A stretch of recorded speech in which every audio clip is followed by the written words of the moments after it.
Alright guys, I got broken idler or something here.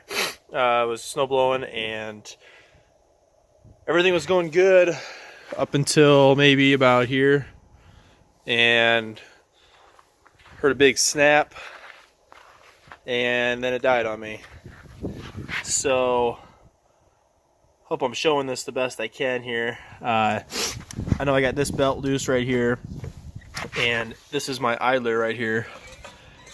And I know that, you know, we should probably be right here, but I think I got a spring broken somewhere.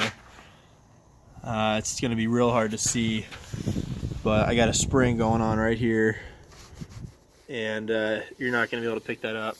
But, you know, see how loose the belt is here, and then if I try to pull it over here, you know, we're just spinning freely here. So anyway, just throwing this out here. If anyone has any recommendations or ideas, or if you know exactly what this is. I know that, I don't know if this spring in here, I'm kind of getting it here. You can see how the spring has this long part on the back side here. I don't know if that's supposed to be there or if that's broken, but anyway, got the driveway taken care of. Now I'm just kind of focusing on fixing this here. So yeah, just throwing this out here. It's a Craftsman 24-inch, you know, pretty standard. I already replaced the carb on it, don't need to suggest that, but cool. Thanks guys.